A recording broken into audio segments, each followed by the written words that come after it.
Arratsaldeon, muy buenas tardes, bienvenidos y bienvenidas a esta segunda parte de nuestros informativos. Aquí en Tele7 comenzamos la semana, hoy lunes 26 de septiembre, último lunes de este mes tan extraño, tan veraniego, porque claro, hemos tenido mucho verano y más con las temperaturas que hemos tenido, pero ya con el otoño que tenemos con nosotros y con nosotras.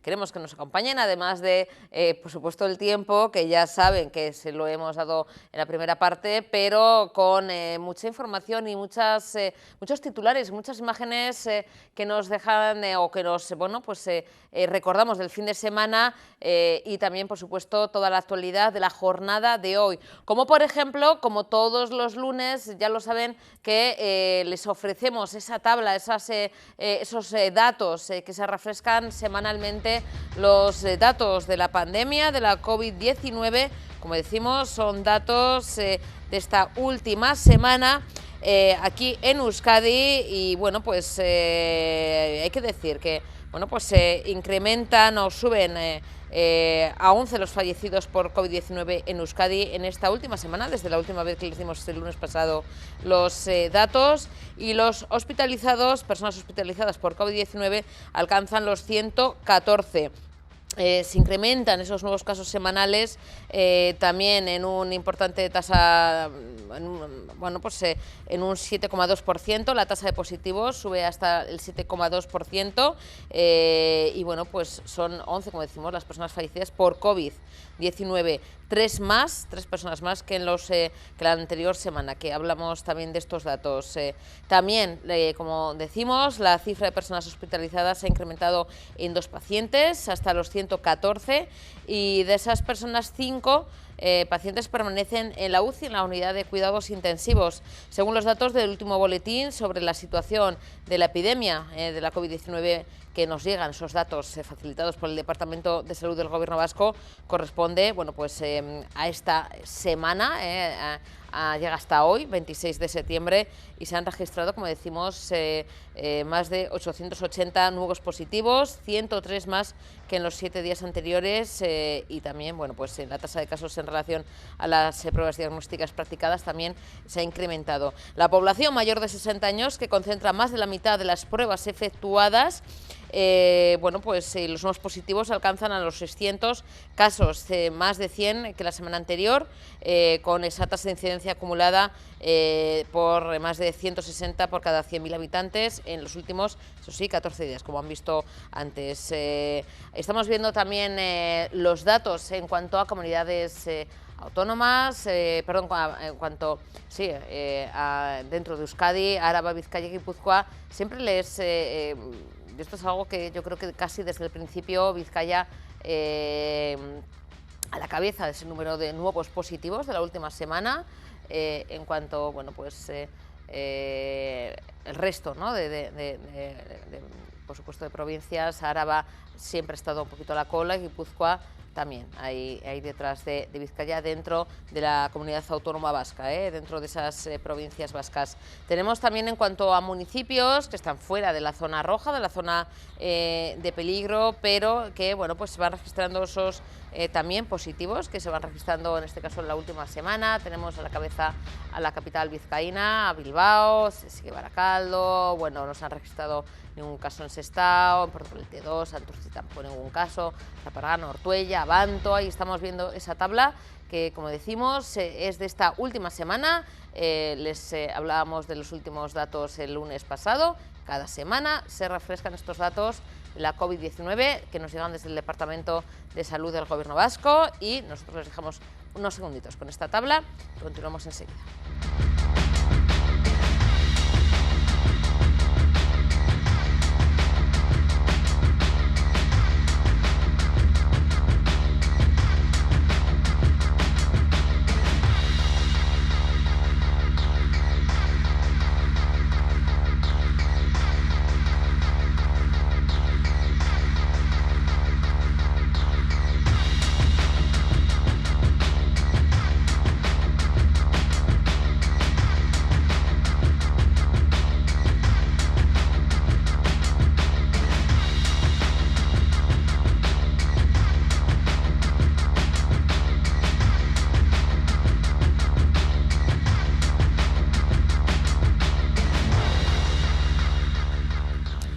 se han cumplido las previsiones. Ayer, domingo, se hacía efectivo, como decimos, esas previsiones y lo que todos estaban...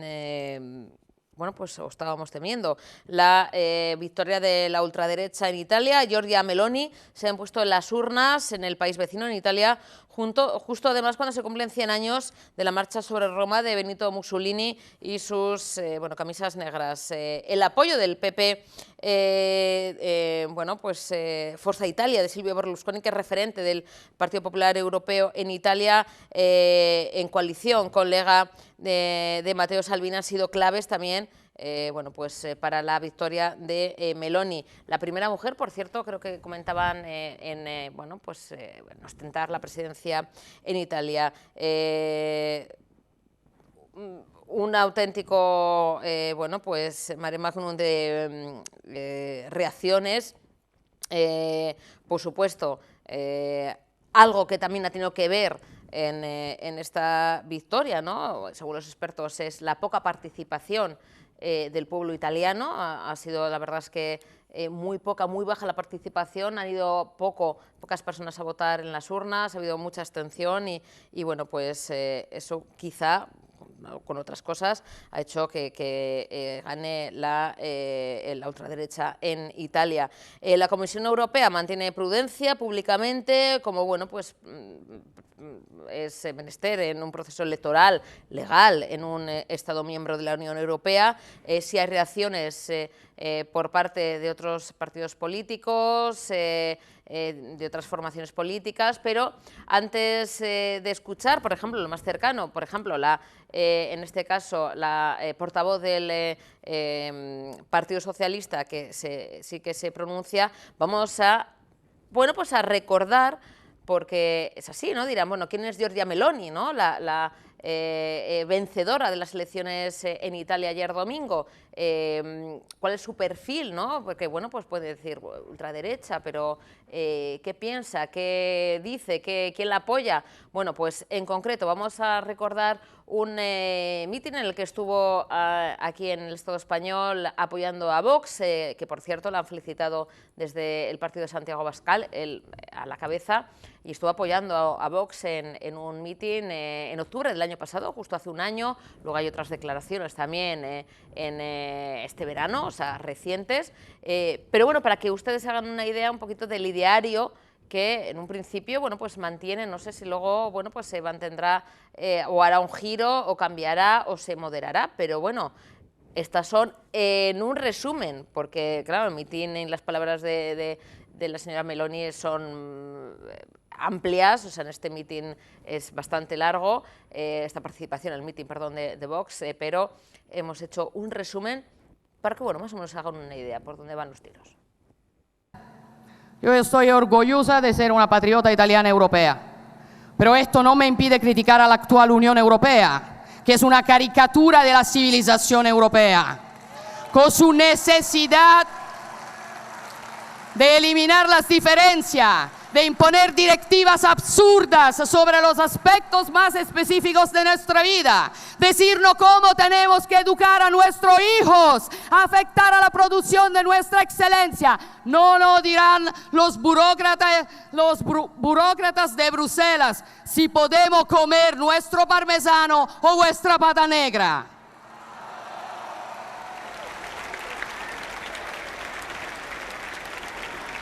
Seguiremos diciendo lo que no nos gusta y no queremos de esta unión, sin aceptar que se nos defina como enemigos de Europa.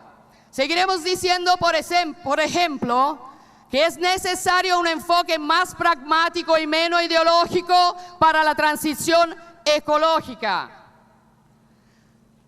Amar a la patria significa amar a la tierra de los padres, que no es solo el terreno como lugar de afecto y de identidad, sino también la zona en la que vivimos y en la que queremos seguir cultivando, bebiendo, respirando y disfrutando de la belleza de la naturaleza.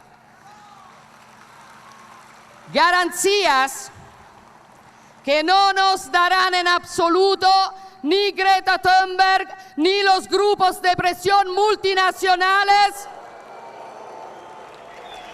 ni los grupos de presión multinacionales que dirigen su retórica utilizando la ecología como trampa para llevarnos a una transición energética que al hacerlo tendrá unos costes medioambientales y sociales muy elevados para nosotros y unos beneficios muy elevados para ellos.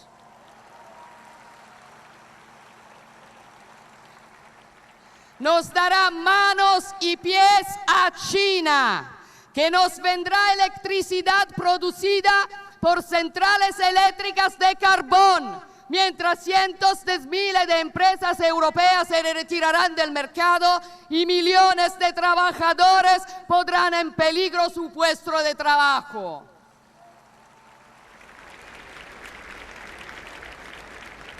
Seguiremos diciendo que queremos una Europa líder en los principales asuntos internacionales, para detener la migración incontrolada procedente de África y Asia, para defendernos contra el terrorismo islamista, para hacer frente a los retos a los que nos enfrentamos desde China y tender puente hacia América Latina, que está atravesando una época muy difícil.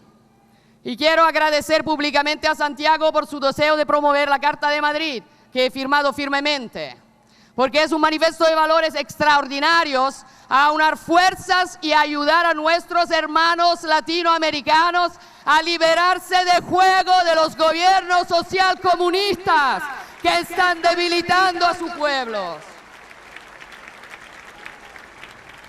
Son pueblos hermanos.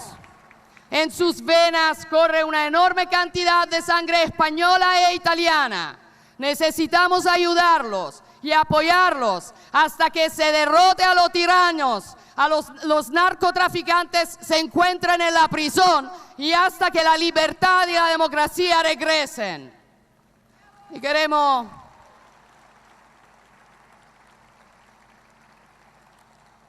una Europa más presente en el Mediterráneo, que ha sido la cuna de nuestra civilización y de la que Europa está cada vez más marginada hoy en día, mientras que otros países están incrementando su presencia. Pienso en la Turquía de Erdogan, que mientras nos dividimos, aplica su agresivo expansionismo, amenaza a naciones europeas como Grecia o Chipre, controla Libia, chantajea a Europa con inmigrantes ilegales y financia el Islam político en todo el viejo continente. Y Europa sigue considerando la adhesión de Turquía a UE. ¡No lo permitiremos!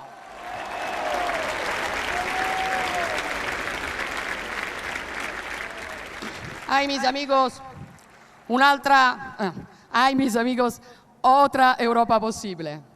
Para construirla será fundamental nuestra fuerte alianza, españoles e italianos, juntos con los pueblos hermanos que están unidos con nosotros por la misma matriz latina. Esto nos permitirá construir una Europa más equilibrada y podremos redescubrir los verdaderos valores que han fundado Europa. En los últimos días todos los documentaristas se preguntan cómo será Europa después de Merkel, hablan de Draghi, Macron, de otras personalidades, porque yo creo que debemos trabajar juntos porque la Europa de post-Merkel sea la Europa de los conservadores, la Europa de los patriotas.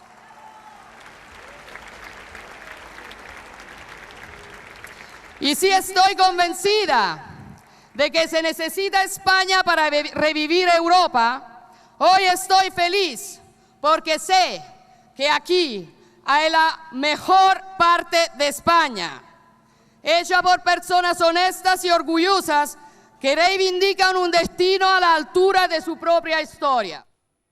Bueno, recordemos para la gente que quizás se ha incorporado ahora mismo que la participación en este meeting de Giorgia Meloni, que es la, a todos visos, nueva presidenta de Italia, según los electores, según las elecciones celebradas este fin de semana en Italia, por votos, por participación o participación elegida la representante del partido de ultraderecha, con esa coalición, como antes comentábamos, con apoyos, bueno, pues se ha alzado con el triunfo, nueva presidenta de Italia. Bueno, estas declaraciones que hemos escuchado ahora era una participación de la señora Meloni en un meeting o en un encuentro de Vox, partido también, bueno, pues de ultraderecha, el pasado mes de octubre, en octubre del 2021.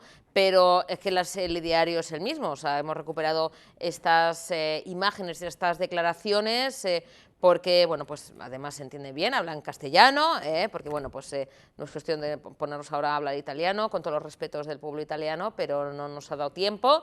Entonces, bueno, pues queríamos recuperar, y ahí el trabajo de archivo de nuestra compañera Laura, pues ha sido importantísimo, porque de Cero Coma ha recuperado, oye, pues bueno, este es el diario, es al final el sentir, ¿no?, de la señora Meloni y de su partido en ese triunfo que han conseguido en Italia, teniendo en cuenta que, vamos, ya hay antecedentes de la ultraderecha en ese país y la verdad es que, bueno, el ser humano no aprende. Bueno, pues de esa ideario, esas declaraciones, bueno, que hemos tenido que resumir, porque, bueno, la participación en ese, como decimos, meeting, encuentro, fiesta de Vox el pasado mes de octubre era extenso, era largo, hemos resumido, porque, bueno, pues no era cuestión de estar aquí dando más de lo que no vamos a dar más minutos todavía.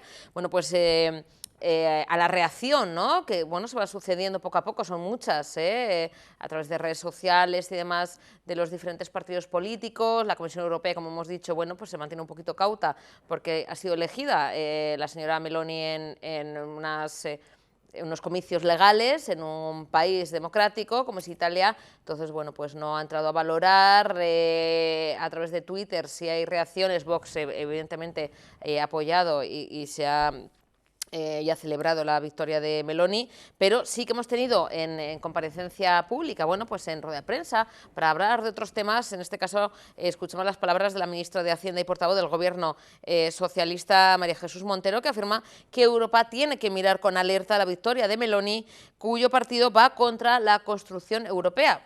Ella misma lo ha dicho en esas palabras. Vamos a escuchar las palabras de María Jesús Montero.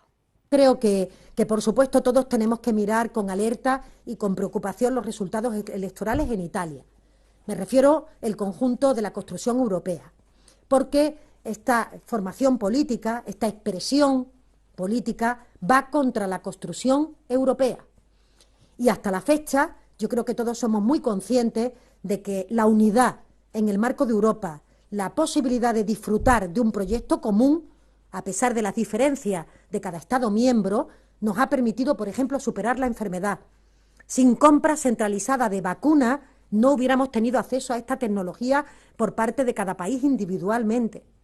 Eso es muy importante, que lo sepan los ciudadanos. Sin la capacidad de mutualizar una deuda, es decir, que cada uno participa en función de su riqueza, no en función de lo que consume, no hubiéramos tenido oportunidad de inyectar a nuestra economía 140.000 millones de euros y haber recuperado en 2 años los niveles de empleo que en la anterior crisis se tardaron 7. Sin la posibilidad de Europa no hubiéramos tenido, pues yo creo que una política común de afrenta a la agresión de Putin, que ha permitido no que las cosas vayan como nos hubiera gustado, que hubiera sido finalizar la guerra, sino que no se hubiera avanzado en términos de invasión y que ningún país hubiera entrado en conflicto armado. Esto es algo que quiero subrayar.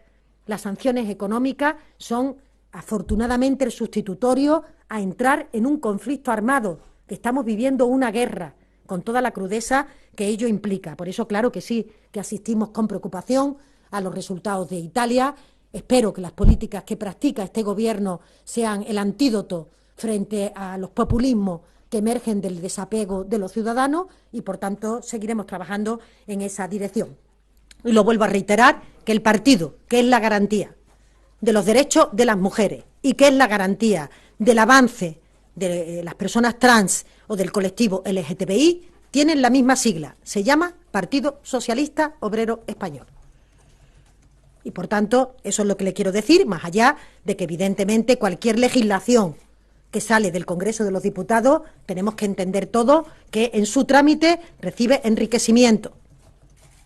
Y eso es lo que le puedo decir porque en este momento estamos justamente en ese trámite. Pero los avances los protagoniza siempre el Partido Socialista, en la igualdad y en los movimientos LGTBI. Y quiero decirlo claro, no podemos pedir solidaridad a nuestros conciudadanos de Europa con la llegada de más de 140.000 millones de euros, mientras algunos piden practicar una política de vaciamiento fiscal. Es incoherente, es incongruente. Y por tanto no podemos hacer una cosa y pedirle a los demás que nos ayuden en el sentido contrario. Igualmente, las comunidades autónomas gobernadas por el Partido Popular no pueden pedir más dinero al Gobierno de España, mientras que en el marco de sus competencias vacían también la capacidad de aportación fundamentalmente a las minorías, a las élites.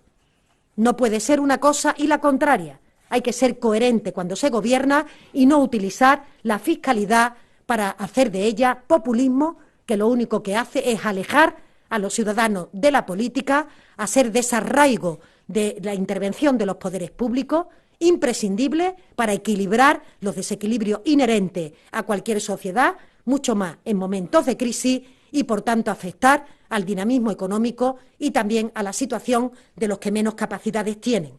Simplemente no se puede hacer ni se puede practicar ese tipo de política porque es incoherente. En cualquier caso, el Gobierno de España seguirá trabajando desde la pedagogía para que todos seamos conscientes de qué se trata, para desenmascarar esa política vacía, insisto, que se practica en la oposición, nunca en el Gobierno, por parte del Partido Popular. Seguiremos mandando un mensaje de tranquilidad a nuestros socios europeos.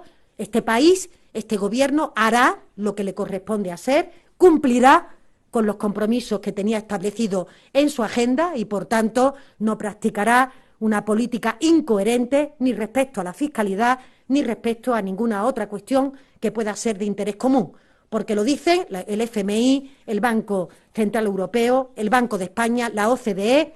En este momento necesitamos proteger a los ciudadanos para que la economía se recupere a la mayor brevedad posible y para que, a ser posible, nadie se quede en el camino. Creo que... Bueno, vamos a hablar de cosas más positivas, y sobre todo de buenas propuestas y, bueno, pues cuestionando también la vida, el arte, el pensamiento, sacar la filosofía a la calle. Es el objetivo de bueno, esa pregunta que nos lanzan, ¿no? ¿La filosofía mola? Pues sí, lo van a comprobar este miércoles en la sala Bilbo Rock a partir de las 6 de la tarde. Para contarnos todos los detalles tenemos a Asier Martínez Seoane. Asier, buenas tardes. Hola, buenas tardes. La filosofía mola y mucho, ¿no? Mucho. Yo desde que la estudio, por lo menos, soy un apasionado de la filosofía. Y nada, el objetivo es lo que tú has dicho, bajar de las estrellas la filosofía, aterrizarla en las calles y ponerla de moda para que todos los jóvenes puedan conocerla a través de una mirada juvenil. Es un evento de jóvenes para jóvenes y el objetivo es ese, aterrizarla y que cale en el hondo de los corazones de los jóvenes. Porque así es, claro, hay veces que tenemos siempre esa imagen de, ¿no?, la filosofía, buah, eso me tenía que estudiar yo no sé dónde, eso era, yo me acuerdo, bueno, no sé ahora, porque yo hace mucho que hice selectividad, pero bueno, cuando tenemos la, ¿no?, filosofía, la selectividad de los clásicos, ¿no? Y era como, siempre la gente tiene como esa cosa de filosofía, obligación, peña. Para nada, la filosofía puede molar y mucho, lo que pasa que hasta ahora no han encontrado una manera de contar o de trasladar esa filosofía o sacarla ¿no?, a la gente joven. Este es un gran evento que tiene visos de continuidad, estamos comentando, ¿no, Asier? Para que precisamente, bueno, la gente sepa qué hay en eso de cuestionarse el pensamiento, de pensar, de debatir, de hablar, ¿no? Porque filosofía, al final, hay veces que no saben, pero filosofamos más veces lo que pensamos, ¿no? Sí, o sea, la filosofía es un diálogo siempre que tiene que haber un otro, la alteridad para que haya ese diálogo. Y sí, al final lo que se suele hacer en bachiller, por desgracia, depende del profesor o profesora que nos toque, es doxografía, que es precisamente Platón dijo, Aristóteles dijo, y es básicamente seguir, pues, históricamente los periodos y decir únicamente lo que dijeron y no ponerla en práctica, como preguntas que nos hacemos todos los días, ¿no? Si tiene sentido la vida, qué es la felicidad, qué es el amor, preguntas que estamos atravesados por ellas, que son, vamos, todo el mundo, me imagino que tú también te las habrás preguntado, y eso es básicamente poner de frente un espejo para que nos miremos a través de la filosofía y poder dar respuestas o por lo menos plantear nuevas preguntas. Así es, entonces surge, ¿no?, este evento también de esa necesidad, como también persona joven que eres, además de artista, además de, bueno, pues de creador, ¿no?, de filosofarte, que ahora comentaremos, Sí. además de artista de mago, que ahora también veremos. Era esa necesidad, porque me imagino que en tu entorno, también con otros artistas, con otra gente, habéis comentado, ¿no?, oye, pues no hay un evento de estas características, y es verdad, ¿no?, es el primer evento de este calibre que se va a hacer, lo que es por lo menos en Euskadi, y va a estar además en Bilbao.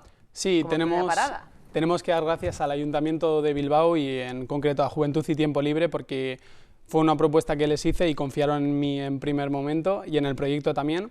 Entonces es eso, un evento que de otra manera no se daría, y dar la posibilidad, posibilitar eso y que se den un espacio en un teatro, pues como se pueden dar unas conferencias, un espectáculo de magia o diferentes eventos que se celebran, pero filosofía pues hay en pocos lugares y es más algo académico, algo universitario, que se suelen hacer seminarios, y bueno, hacerla en un espacio público, ¿no?, en el ágora que se hacía antes en la plaza, comentar problemas de primer orden, creo que es importante y fundamental. Bueno, la cita es este miércoles, recordamos, miércoles 28 de septiembre, a partir de las 6 de la tarde en la sala Bilbo Rock, con entrada libre, gratuita, hasta completar el aforo, eso sí, por eso pedimos que, bueno, que vayan un poquito, que vayan con tiempo, con un poco de tiempo. así es, para que cojan sitio y para que, bueno, pues que estén ahí bien preparados y preparadas. ¿Y cómo va a ser el evento? Arranca a las 6, ¿quiénes van a participar? ¿Quiénes vais a participar? Tú eres el maestro de ceremonias, así es, pero va a haber también importantes espadas, ¿no? Sí, va a haber sí. conferenciantes, gente también del mundo del arte. ¿Qué vamos a encontrar? Bueno, es importante asistir a las 6 menos cuarto aproximadamente, porque ya nos pasó en el otro evento que también nos ayudó Susana a difundir, que se llenó y quedó gente fuera. Entonces, para que no pase eso, si podéis venir 15 minutos antes sería increíble. Y nada, pues yo tengo una cuenta de divulgación de filosofía que se llama Filosofarte, y a través de ella he conocido, a través del diálogo y de hacer directos con compañeros y compañeras, a gente. Y bueno, pues estuve en Barcelona y le comenté a Alba Lafarga, que es una de las ponentes que va a estar con nosotros, y bueno, encantada, le hacía muchísima ilusión. Luego también, cuando fui a Madrid este año, conocí a Javi en persona, le desvirtualicé y me hizo mucha ilusión y le comenté, y van a venir Miriam y Javi, que son, pues bueno, es una pareja increíble que aterriza la filosofía también a través del método socrático y de las preguntas, y que tienen una cuenta muy chula de colectivo Mentes Inquietas. Y luego otra ponente va a ser Nerea Blanco Marañón, que también tiene una cuenta que lleva muchísimo tiempo, 7 años, divulgando la filosofía en la televisión, en la radio, en diferentes programas. Y luego está John Landeta, que es un compañero, amigo de la universidad. Entonces, pues vamos a estar ahí. Bueno, ellos van a dar las ponencias y yo voy a estar presentándoles mientras hago un poco de magia, que es lo mío. Qué bueno. Entonces ahí estaremos, Qué mezclando magia, filosofía. También acercamiento a ese público, como decíamos, más joven, porque bueno, pues el ratio, aunque luego bueno, puede ir gente de todas las edades, pero está en torno de a partir de los 15, 16 hasta los 20 y pico, que es un poquito los que hay que atraer también, ¿no? Sí, bueno, pues esos temas o esas cuestiones vitales que quizá nos han planteado, o quizá las ven como eso, como una mera asignatura, y nada más lejos de la realidad. O sea, es un poquito el público objetivo, ¿no? Sí, el público objetivo es ese, más que nada para cambiar ese chip que tienen, ¿no? de la filosofía y bueno, que tengan otra visión. Pero bueno, Epicuro ya lo decía, la filosofía es para todo el mundo, desde que naces hasta que mueres. Porque temas como la vida y como la muerte atravesamos todos en todos los momentos y ciclos de la vida. Entonces puede venir todo el mundo, pero sí es verdad que está enfocada a jóvenes, porque es de jóvenes para jóvenes. Pero bueno, juventud hasta los 99, ¿no? Totalmente. Todos somos jóvenes. No nos van a prohibir la entrada, aunque tengamos Exacto. pues 24 y medio, más o menos. Tenemos también, Asier, la oportunidad de conocer un poquito más qué es eso de filosofarte, ¿no? Esos productos, esa tienda online, porque van a estar presentes también, ¿no?, en el evento, en la gala. Bueno, creo que es importante, aparte de estar en el mundo de las ideas, ¿no?, como diría Platón, exponiendo ideas y argumentando, luego también va a haber 10 minutos para plantear preguntas, porque yo no entiendo la filosofía, por lo menos si no es en diálogo.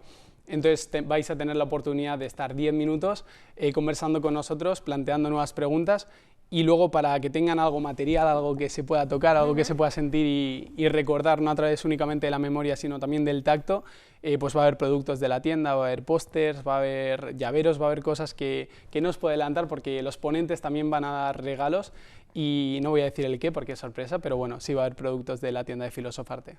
Asier, estábamos antes comentando, y bueno, ya avanzamos que, y yo creo que sí, vamos, que aparte que va a ser un auténtico éxito, recordemos que vayan con tiempo, 6 menos cuarto, 6 menos 20, si pueden un poquito antes, este miércoles en Bilbo Rock, en Bilbao, que tenga visos de eso, de continuidad, ¿no? Estamos comentando antes justo de la entrevista, he charlado un poco en nuestros momentillos, justo antes, que lo importante también es que se mueva a otros municipios, ¿no? Que en este caso es esa oportunidad increíble en Bilbao, pero que, bueno, pues que se pueda ver en otros municipios. Sería interesante, ¿no? Que esto sea algo vivo, ¿no? Asier, que se pueda hacer con cierta continuidad en el tiempo, es decir, que en Bilbao se pueda ver también pues cada 2 meses o así, y en otros municipios también, ¿no? Sí, el objetivo es como la filosofía, que nunca muera, que esté siempre en continuo movimiento, porque el objetivo es eso, traer a más gente, nueva gente, y bueno, con esas diferentes ideas poder aterrizar a diferentes jóvenes y poder pues poner un granito de arena para la filosofía y preguntas que están en el día a día, sacarlas a relucir y ponerlas sobre la mesa. Oye, pueden preguntar lo que quieran. Quieran, porque hay preguntas difíciles, ¿no? Eso sí, no tenemos respuestas, no tenemos grandes respuestas. Claro, a ver, no pregunten preguntas...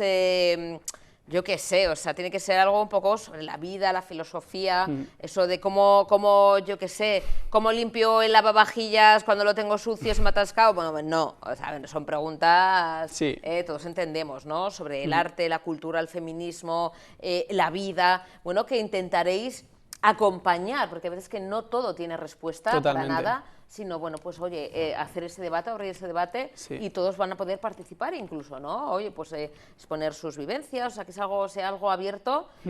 Los ponentes ya están preparados y preparadas. Sí, ¿Hay nervios, Asier? Hay nervios, pero sobre todo hay muchas ganas. Estamos ilusionados, llevamos esperando este día desde junio que planteé el proyecto. Entonces, bueno, llevamos meses trabajando en ello para que todo esté perfecto. Esperamos que así sea y seguro que va a ir todo genial.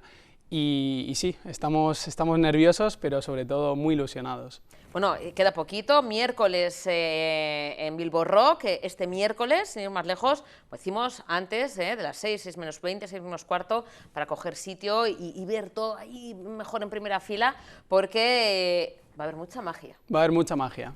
Va a haber magia. Vas a hacer un adelanto aquí de magia. Aquí voy a hacer un que yo adelanto. No sé, porque no me lo ha querido contar. Yo digo, bueno, pues nada, pues venga, aquí en directo nos prestamos a lo que haga falta. Bueno, es un sobre, ¿vale? Vale, Esto no tiene gran misterio, a priori. Y son cartas en blanco, sí, quiero que se vean bien ahí. Seguro que en cámara se están viendo. Y tú las ves de cara y por el dorso también puedes verlas. Están, mira, que se vea ahí en tu cámara. Perfecto. En blanco, todo en blanco. Quiero que se vea bien. Sí. Cartas en blanco. Como nuestra cartilla al final de mes. Como nuestra cartilla final de mes, exacto. En blanco, totalmente. Ahí está. Sin un lerú. 1, 2, 3 y 4 cartas. Vale. Pero las cartas, al igual que la filosofía, también nos hablan. En este caso están en blanco, pero para que hablen hay que darles voz. Por tanto, vamos a darles voz y vamos a poner la palabra filosofía. Claro, la filosofía se hace preguntas y se pregunta a sí misma. Muestra ahí, así es. Ahí está, ahí. Filosofía, eso es. Y con un poco de magia podemos ver cómo se dibuja un evento, en este caso de filosofía, un evento que cobrará realidad, ahí está, el 28 de septiembre de 2022, en concreto a las 6 de la tarde. ¿Y dónde se celebrará? ¿Dónde va a ser ese evento? En Bilbo Rock. Os esperamos en Bilbo Rock. Pero si el estaban evento en blanco. de filosofía, totalmente. Maravilloso, madre mía. Asier, la verdad es que te digo, yo quiero esa magia, esas cartas en blanco, a final de mes, como te digo, vas a hacer así y un billete de 500. De 500, bueno, ahora los han quitado, pero bueno, pues no pasa nada. Varios de 50. Bien. Me vale con, aunque sea 4, 5, 6 o así para pasar el resto. Vale, perfecto. Pasar el resto del día. Pues oye, está muy bien, ¿eh? La magia, como ven, maravillosa de Asier. Y es que siempre me quedo así mirando. ¿Cómo lo hará? ¿Cómo lo hará?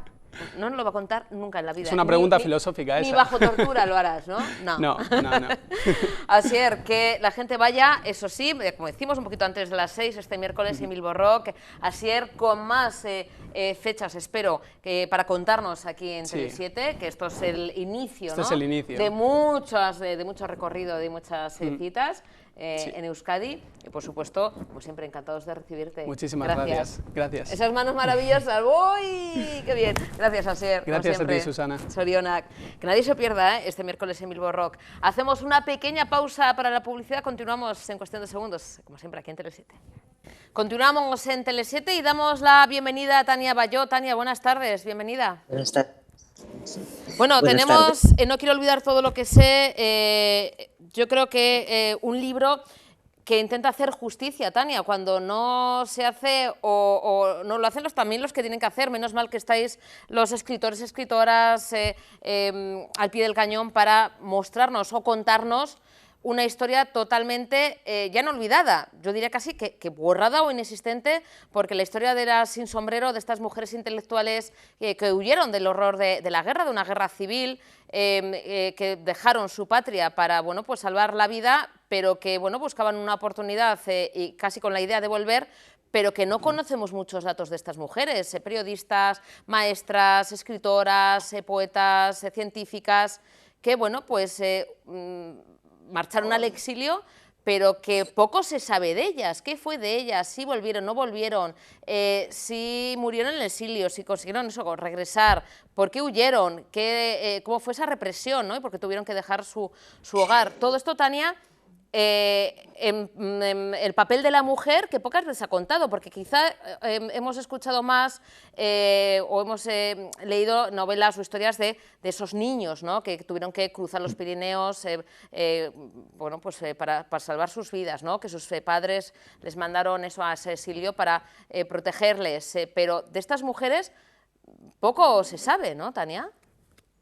Sí, bueno, antes que nada, muchísimas gracias por invitarme. Efectivamente, la historia de las mujeres intelectuales y artistas de la generación del 27, que es un poco lo que reivindica todo el proyecto de las Sin Sombrero. Este es el tercer libro de una trilogía, pues bueno, en su anhelo de recuperar la memoria y el legado de estas mujeres. Cuenta ahora con, bueno, como te digo, en este tercer libro, pues exploro todo el tema del exilio, ¿no? Y cómo ese exilio, como bien dices, fue siempre un relato contado desde la mirada o desde la presencia mucho más, dirías, empoderada del hombre. En este caso me he querido acercar a aquel exilio protagonizada por ellas y analizar desde mi propia experiencia pues qué significó para ellas, lo que les aportó y lo que hizo, que les hizo perder y toda esa consecuencia. De algún modo, sí, decir que para mí hay un exilio, una historia del exilio donde ellas están en el centro del relato y es una historia que no se nos ha contado. Tania, ¿cómo ha sido ese trabajo de documentación, de investigación? Porque muchas veces también no es fácil encontrar datos de algo que bueno, pues que poco se sabe, ¿no? Poco se ha contado. ¿Cómo ha sido ese trabajo para ti? Bueno, es un trabajo que llevo haciendo muchos años, desde casi 2009. Como te contaba antes, pues el proyecto Las Sin Sombrero es un proyecto bastante amplio, que tiene 3 documentales emitidos en televisión española, este proyecto editorial, ¿no? Que son 3 libros, con este nuevo, pues el tercero y último, en el que me he encontrado, la verdad, con muchas, bueno, a veces con muchas sorpresas, a veces con muchas dificultades. Al ser ellas tan invisibilizadas, la verdad es que en muchos casos ha costado muchísimo encontrar la información o su legado documental, su propia voz, su memoria, pero en otras muchas el legado estaba ahí junto o debajo del legado de ellos, aquellos que habían sido a veces sus compañeros de vida, ¿no? Y que sí que habían trascendido en la memoria colectiva y en nuestra propia historia. Entonces ahí, debajo de sus papeles, por decirlo así, se encontraba la memoria de ellas, ¿no? Entonces, bueno, ha habido de todo. En este caso más complicado porque muchas de las mujeres a las que trato en este libro no regresaron del exilio, por lo cual su su legado documental aún permanecía fuera de España, y ahí pues he contado con la enorme generosidad de las familias que han hecho un gran esfuerzo para hacerme llegar, más allá del que yo pude consultar la vez que fui a México, pero durante todo el tiempo restante pues me han hecho llegar mucha documentación, ¿no? Y la verdad es que, bueno, sin ellas, sin todas estas familias, no hubiera podido escribir este libro. Fíjate, en palabras bueno, de Pilar Rius, el exilio, ¿no? Me pregunta, ¿no? Lo primero que me viene a la mente es que es parecido a la muerte, es perderlo todo, familia, futuro, presente. O sea, que el exilio para muchas mujeres era perder todo, ¿no?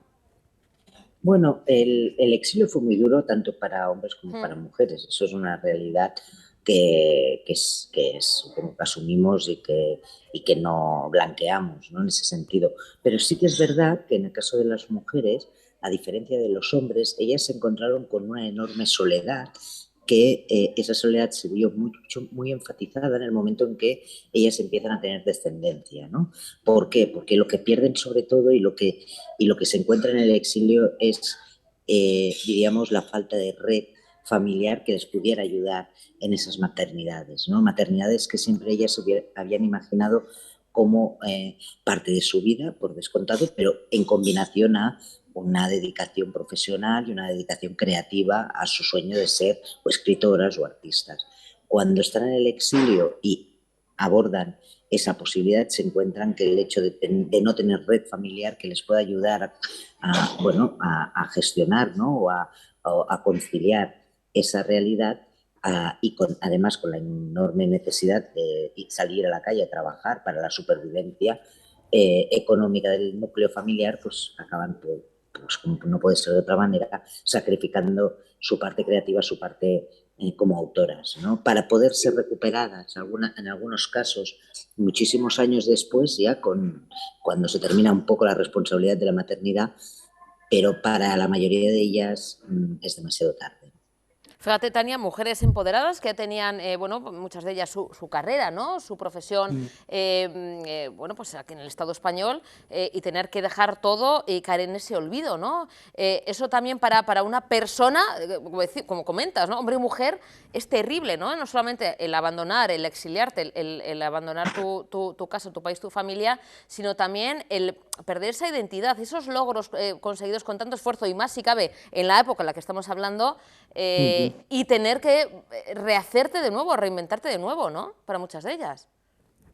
Sí, bueno, es que el exilio fue un empezar de nuevo, además, un empezar de nuevo sin ningunas ganas de ese nuevo inicio, ¿no? Como si al exilio le acompaña una gran tragedia y un gran sentimiento de fracaso. Se ha perdido la guerra, se ha hundido el proyecto republicano, se ha hundido un proyecto, un sueño de país, un sueño de proyecto de Estado, y se ha perdido el antifascismo, ¿no? Por lo cual toda esta comunidad y toda que llega al exilio llega derrotada realmente, y la sensación de derrota es algo que dura mucho tiempo, ¿no? Pero siempre con la esperanza un poco de que pronto van a poder volver.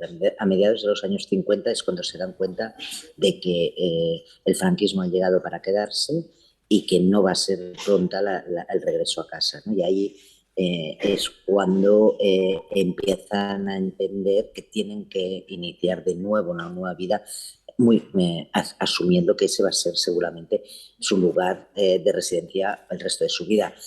Pero aún así no es fácil para ellas, ni para ellos, pero para ellas, que es de quien estamos hablando ahora, para ellas, con ya todo lo que he comentado sobre el tema de la maternidad, encima encontrar un lugar de reconocimiento profesional.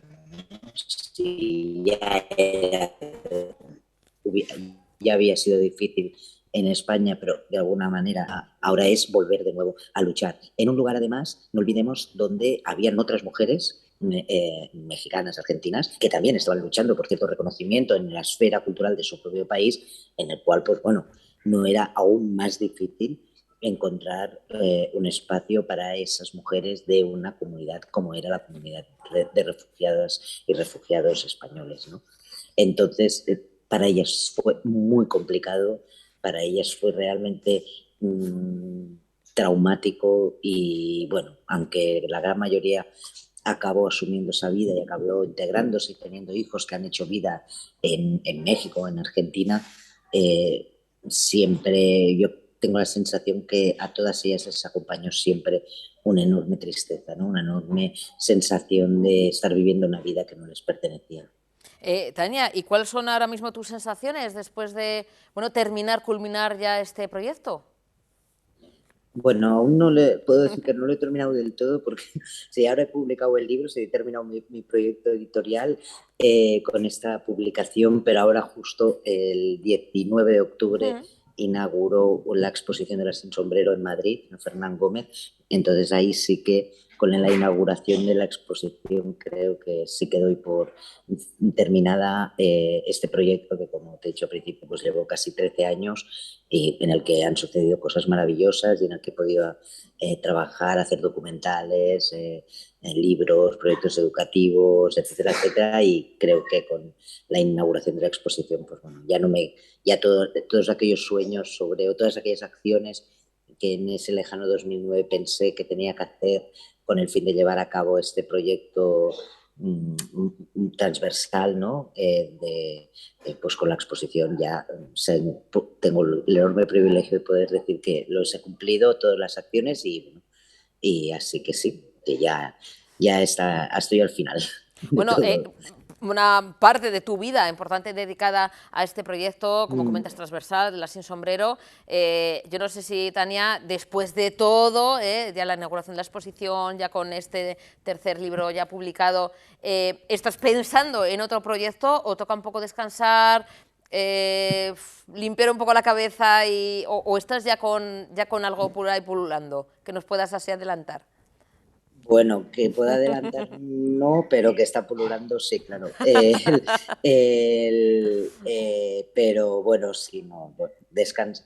Tampoco no ha sido algo, obviamente la Sin Sombrero ha convivido conmigo desde entonces y han convivido con muchos otros proyectos que he podido ir realizando a lo largo de estos años, ¿no? Pero no, el terminar lo que es la acción o la producción de contenido directo no quiere decir que abandone el proyecto de por sí, ¿no? Sí, creo que entro en otra fase en la que me siento como mucho más, bueno, con mucha más capacidad también de explorar otras maneras de expandir el contenido de este proyecto y bueno, y seguir trabajando para la memoria y la reivindicación de las mujeres y del legado de las artistas y las intelectuales y otras muchas de nuestro país, ¿no? Y sobre todo, como te decía al principio, reivindicar en ese sentir que tengo de pensar que hay una historia que no se nos ha contado y es aquella en que ellas están en el centro del relato, ¿no?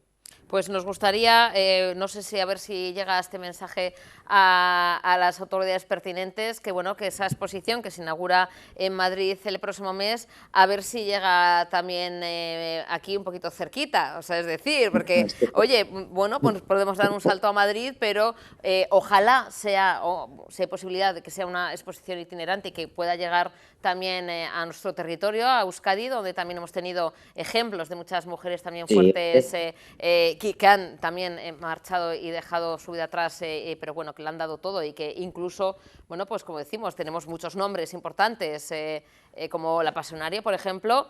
Pues oye, a ver si viene la exposición aquí. Yo, bueno, hago ese llamamiento, lo lanzo, Tania, a ver si puede la exposición en unos meses venir para aquí, para pero Euskadi. es complicado.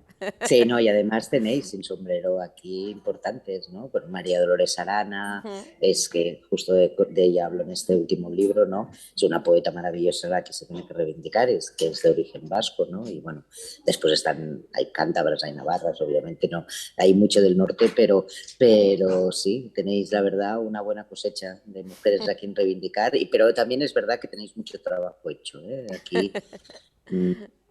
es algo que en algunos momentos os lo habéis tomado muy en serio.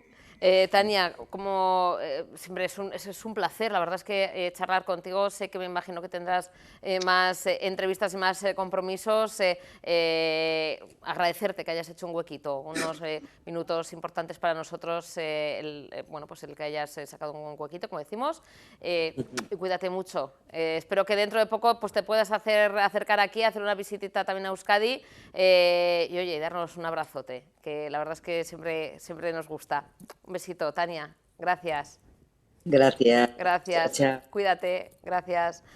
Vamos a hablar bueno, pues de salud, se lo comentábamos el otro día, pero bueno, se lo recordamos que es importante, con la salud no se juega, eso ya que quede dicho y está claro. Hoy lunes 26 de septiembre, comienza la campaña conjunta de vacunación para la COVID-19 y la gripe. Vamos a recordar las palabras de Gotzone Sagardui, la consejera de Salud del Gobierno vasco, donde habla de los primeros receptores de esas vacunas, que son las personas que residen o que, bueno, pues las personas usuarias de las residencias de mayores, los sanitarios, personas con algún tipo de patología que requiera esas vacunas, luego irá sucediéndose el resto de las personas de la población, si así lo requieren, y también comenta en estas declaraciones cómo pedir cita, cómo bueno, pues pedir esa vacunación bajo el lema sí, nos vacunamos. Es buena idea y salva vidas además la vacunación. Les adelanto que la vacunación en Euskadi comenzará este próximo lunes en las residencias de personas mayores y se abrirá a la población con factores de riesgo el próximo 3 de octubre. Más adelante tendremos ocasión de profundizar en las fechas, pero antes me gustaría apuntar algunas claves de esta campaña de vacunación. Una de las bases de la campaña de vacunación de este otoño radica en ofrecer a la población las vacunas frente a la gripe y a la COVID-19 de manera simultánea. El principal objetivo es preservar la salud individual de las personas más vulnerables, pero también cuidar de la salud colectiva. Como consejera de Salud y en nombre del Departamento y de Osakidetza, lo tenemos claro. Nuestra recomendación es vacunarse de ambas. La vacuna es la herramienta más eficaz que tenemos. Si perteneces al colectivo de riesgo, pide cita a través de la web de Osakidetza o llamando a tu centro de salud. Podrás hacerlo a partir del próximo día 26 de septiembre, esto es, del próximo lunes. Si no perteneces al colectivo de riesgo, espera un poco más. Espera hasta el 1 de noviembre. Podrás solicitar cita a través de la página web o llamando a tu centro de salud. Uy, me han pillado. Sí. Bueno, menos mal que estaba haciendo los deberes, que no estaba haciendo otra cosa. Bueno, vamos a mostrarles imágenes de la tremenda tromba, la tormenta tropical en Canarias. Cuando pensamos que en el norte es cuando llueve y que caen chuzos de punta, pues la verdad es que nos sorprenden imágenes como esta. Bueno, ya estaba anunciado, ya estaban avisados, ya había por parte de las autoridades canarias cierta prevención, pero, hombre, la verdad es que imágenes como estas sorprende muy mucho, teniendo en cuenta que estamos en el mes de septiembre, una tremenda tormenta tropical que ha durado bueno, pues todo el fin de semana y que deja así anegadas calles, coches bueno, pues, en los que no se puede acceder y casas con las puertas pues también totalmente bloqueadas. Estas son imágenes del Hospital Universitario de Gran Canaria, donde bueno, pues uno de los médicos ha grabado estas imágenes también con el hospital pues así, con agua a cierta altura, y la verdad es que con también el riesgo que todo ello conlleva. Sin duda un fin de semana complicado por esa tremenda bueno, tormenta tropical, como decimos que ya había cierta precaución, pero que nunca se sabe hasta dónde va a llegar. Ahí ven que como bloquean el ascensor para más seguridad, y lo dicho, los coches, madre mía, sus coches, yo no sé si los cubrirá el seguro, espero que sí, porque bueno, pues quedarán de aquella manera. Bueno, pues estas son imágenes de este fin de semana en Canarias. Y ahora sí, formal, formal, ahí, menos mal que tengo las mechas dadas, Vamos a dar la bienvenida, y es un auténtico placer dar, como decimos, esa bienvenida y el saludo a Silvia Rodríguez. Ella es educadora social de AFA Vizcaya, la Asociación de Familiares y Enfermos de Alzheimer y otras demencias. Silvia, buenas tardes, Arratsaldeon. Hola, buenas tardes, Arratsaldeon. ¿Has visto, Silvia, cómo tengo que estar siempre con la raíz dada, Porque en cuanto bajo el cuando bajo el cocotero se me ve. Silvia, gracias por atendernos, gracias a AFA Vizcaya, por supuesto, como siempre, por estar ahí. Además, teniendo en cuenta, Silvia, que tenemos, vamos a decir, varios frentes o varios temas. El primero de ellos, un éxito, lo mostramos aquí, por cierto, en imágenes, la 12ª marcha del Día Mundial del Alzheimer en Bilbao, una gran afluencia de público, y es importante, ¿no?, el apoyo de AFA, de la gente de AFA Vizcaya, en esa gran marea, ¿no?, de gente que estuvo con vosotros y vosotras. Eso es, ya este año hubo más de 600 personas participando y acompañándonos, y sí que es verdad que ya poco a poco vamos notando que la afluencia de gente ya es un poco ya prepandemia.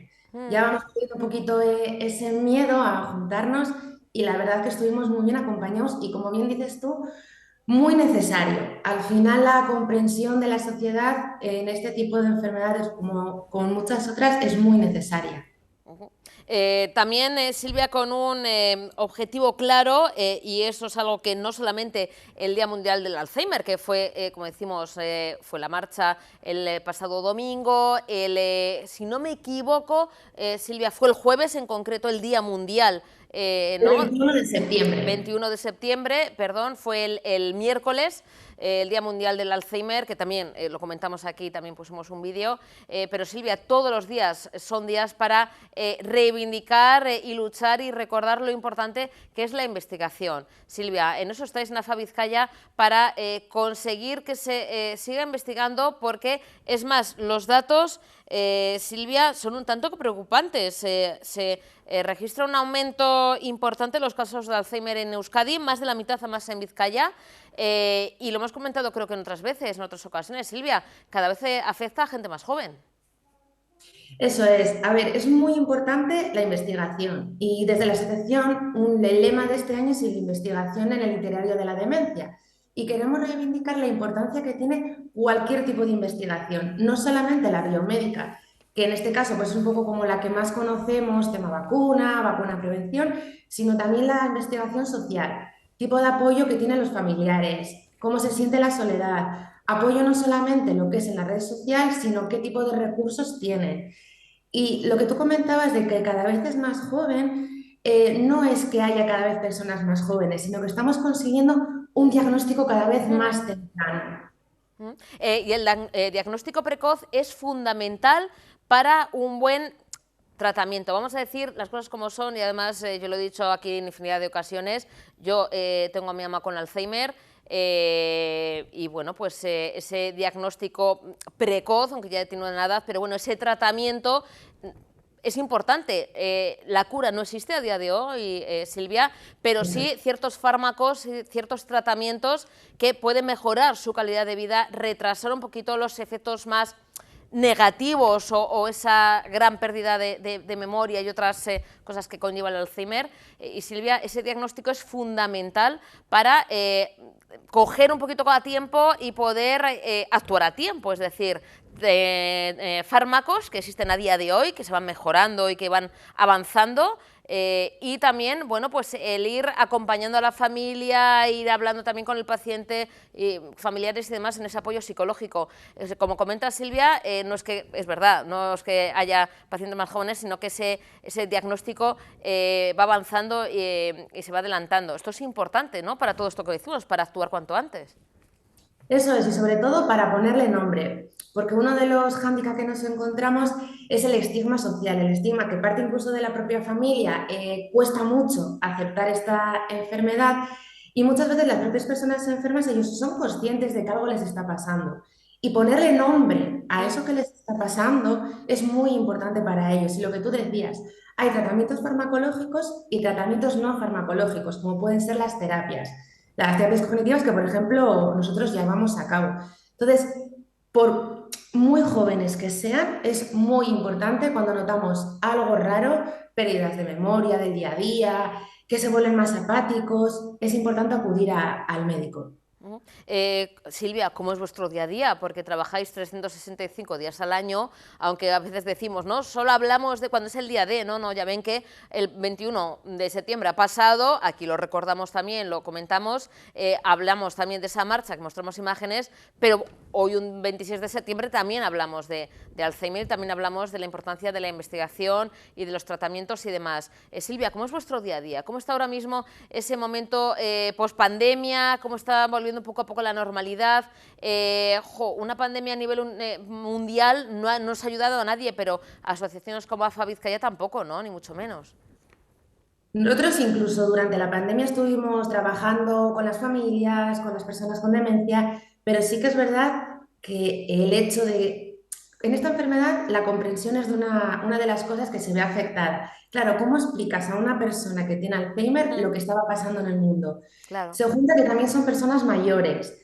No podían recibir muchas veces la visita, sus rutinas, algo súper importante en las demencias, se estaban viendo trastocadas.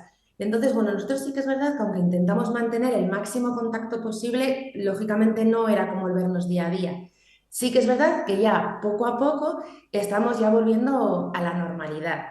Se nota también en ellos, incluso cuando están un tiempo sin estar con nosotros, se les nota, cuando vuelven de las vacaciones, incluso se les nota que hay algún avance en la enfermedad. Entonces, por eso es importantísimo el tema de la psicoestimulación, bien sea en el hogar, bien sea aquí en casa, el mantener una rutina, una tranquilidad, es muy importante. Silvia, y yo que también os conozco y hacéis una labor increíble, no solamente con las personas, ¿no?, que padecen Alzheimer o otras demencias, sino con las familiares. ¿Cómo trabajáis con ellos y con ellas para que puedan ayudar? Es decir, cuidar al cuidador, ¿no?, que es algo que muchas veces no se habla y desde las instituciones, ¿no?, dicen, no, hay que cuidar al cuidador, pero claro, queremos ver, ¿no?, con hechos, cómo se cuida a una persona que convive, que no ha dado el paso, que oye, todavía tiene su familiar con algún tipo de demencia, con Alzheimer en casa, o incluso aunque no lo tenga o lo tenga en un centro, pero cómo se enfrenta, pues cada día o cada semana a ir a, estar con esa persona. ¿Cómo ayudáis? Porque me consta, ¿no?, sé que dais charlas, que tenéis encuentros, que también trabajáis con las familias, ¿no?, familias y cuidadores, ¿no?, de personas con Alzheimer y otras demencias. Eso es más, las asociaciones de familiares.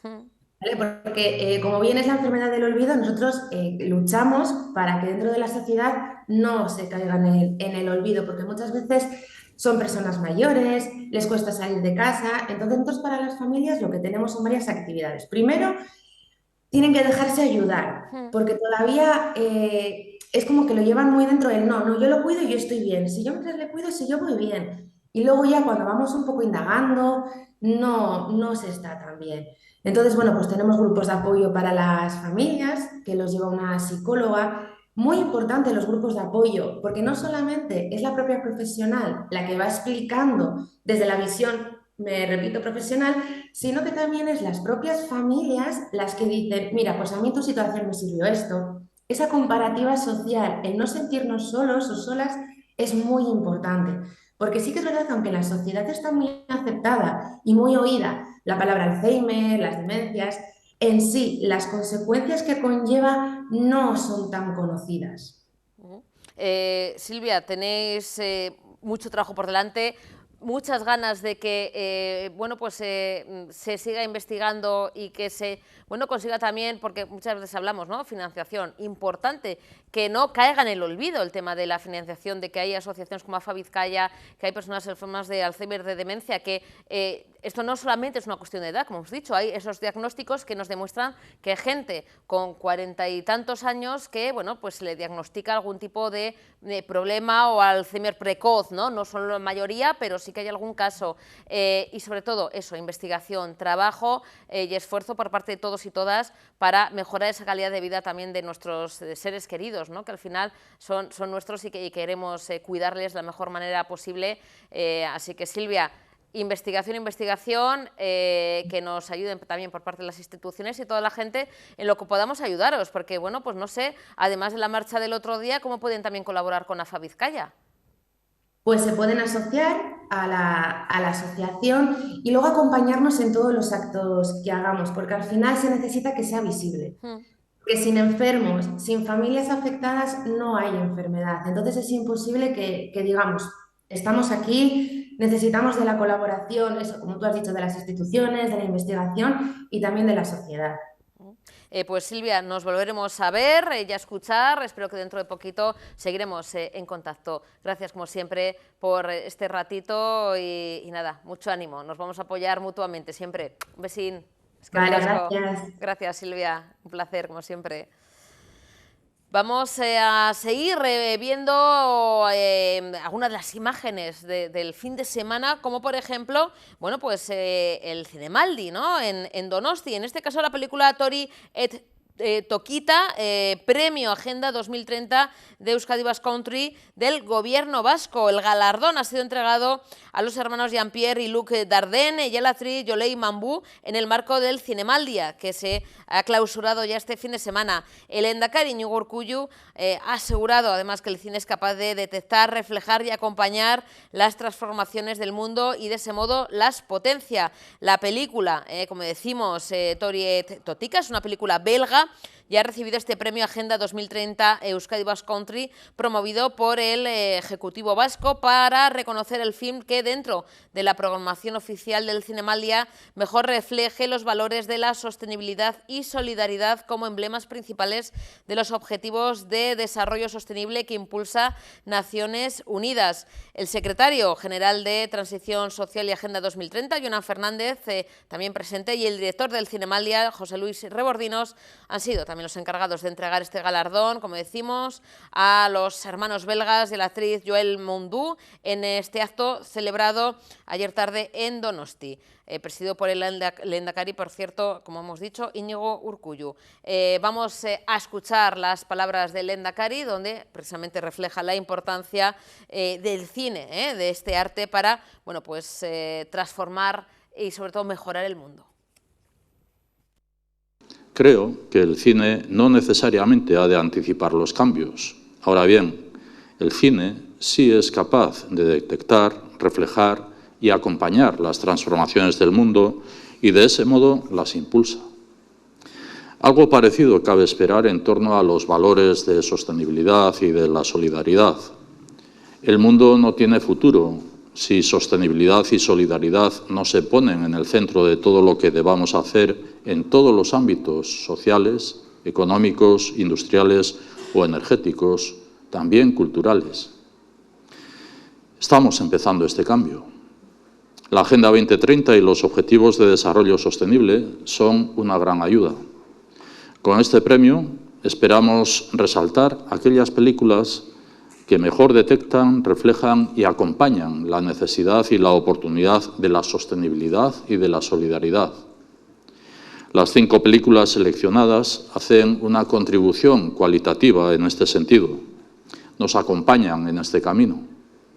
Mentalidad, conciencia cívica y solidaria para un mundo y una vida sostenible son, en este momento, claves de presente y de futuro. Necesidad y oportunidad. Estos han sido precisamente los contenidos del mensaje que el Gobierno vasco comparte en el marco de este Zinemaldia: la necesidad y oportunidad de la Agenda 2030, de la solidaridad y de la sostenibilidad, del ahorro energético como una de sus consecuencias más directas. Bueno, y hoy se ha celebrado la Comisión de Salud en el Parlamento Vasco, donde, bueno, pues entre otros temas se ha hablado de la utilización de los anticoagulantes como el Sintrón en enfermos durante la pandemia y también la importancia de estos fármacos y sus beneficios para tratar, por ejemplo, o mejorar las consecuencias de un ictus. Con, bueno, pues una de las declaraciones o una de las intervenciones en esta Comisión de Salud. Ya nos despedimos. Mañana volveremos a estar con todos ustedes, si nos lo permiten, como siempre, aquí en directo en Tele7 y con muchas ganas de compartir, como siempre, cada tarde con todos ustedes. Gracias por elegirnos. Agur. Presentaré la proposición no de ley en línea también con la iniciativa que creo que es importante que hoy se debata en esta comisión y, como digo, después de haber tenido un testimonio tan directo y tan claro y sobre todo de personas que están en el día a día trabajando con esta realidad del ictus, sus consecuencias, su forma de prevenirlas o también su forma de incidir y de actuar una vez que ya se ha producido un ictus. Creo que ha quedado clara la diferencia entre los dos tipos de anticoagulación y las ventajas y desventajas de cada uno de ellos y también pues la falta de voluntad política del Gobierno vasco en dar un impulso decidido a esta cuestión en línea con lo que se está haciendo en los países de nuestro entorno, como es Francia. Miramos mucho a los países de nuestro entorno, pero parece que no, o a otras comunidades autónomas y sin ir más lejos a la Comunidad de Navarra, en donde recientemente hubo un posicionamiento conjunto de todas las fuerzas con representación política en el Parlamento de Navarra, precisamente en una iniciativa impulsada por todos ellos. Bueno, yo voy a ser breve, pero sí que voy a señalar alguna cuestión para, más que nada, quede constancia en el acta para la posteridad, pero bueno, la fibrilación auricular es la arritmia cardíaca más frecuente y afecta a 56.000 personas en el País Vasco. La complicación, como hemos tenido oportunidad de escuchar, más palpable es el ictus y hay que destacar que es la segunda causa de muerte en Euskadi.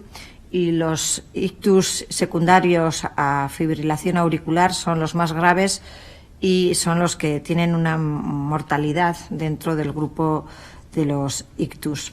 Este tipo de ictus es prevenible mediante la anticoagulación y, como ya hemos escuchado y se nos ha explicado bien, hay dos grupos de anticoagulantes autorizados en España: los antagonistas de vitamina K, el conocido Sintron, y los anticoagulantes orales de acción directa, que, como también se ha dicho, llevan tiempo, no son nuevos. El Sintron tiene un efecto inestable en la anticoagulación y requieren de una estricta motorización y, aparte, su motorización y su ajuste depende de muchos factores que hacen que sea este hecho bastante vulnerable.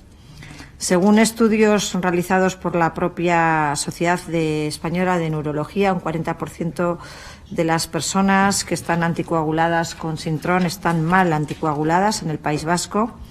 Otro estudio también reciente realizado por la Fundación Matía en personas ingresadas en instituciones geriátricas identificó que el 56% de las personas anticoaguladas con este tipo de anticoagulante estaban también mal controladas.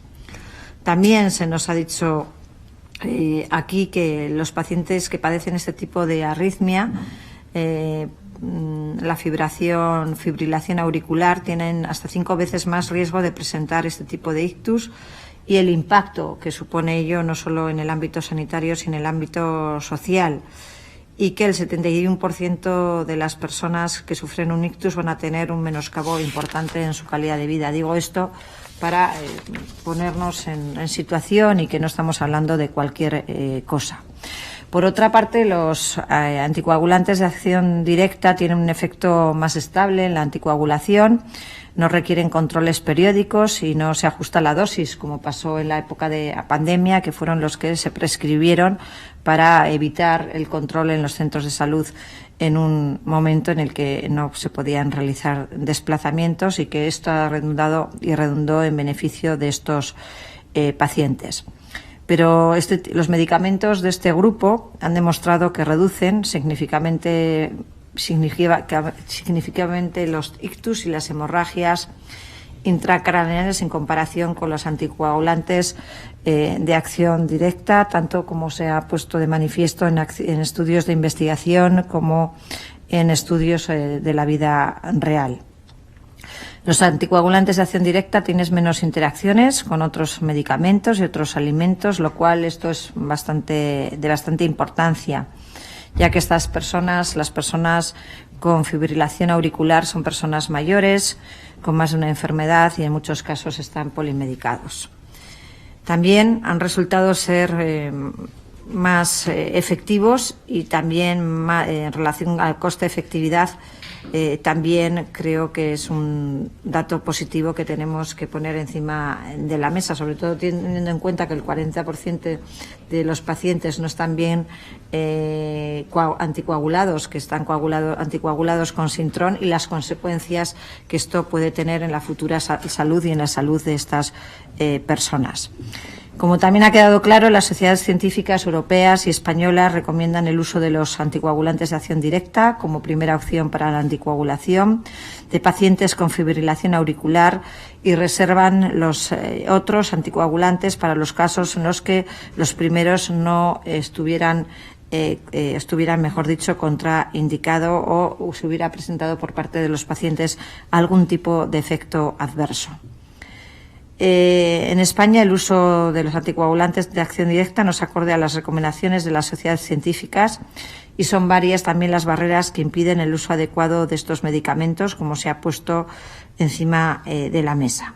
Pero sí que es cierto que dentro de estas barreras, y como una de ellas destacable es la del informe de posicionamiento terapéutico, que depende del Ministerio de Salud, otras comunidades autónomas tienen criterios mucho más flexibles que en el País Vasco y han implementado medidas de flexibilización mucho más ambiciosas que las que existen en el País Vasco, y eso está redundando en los propios potencial y un uso racional de los recursos.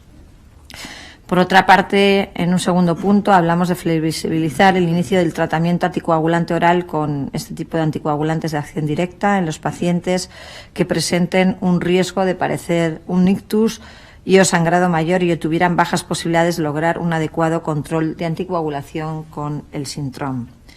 También planteamos el reducir el plazo para utilizar el cambio de un anticoagulante a otro en pacientes con más control por parte que tengan Sintrom. El plazo actualmente exigido es de 6 meses y deja a los pacientes en tratamiento con Sintrom expuestos a un riesgo inaceptable en relación a las consecuencias que puede tener no estar anticoagulados adecuadamente.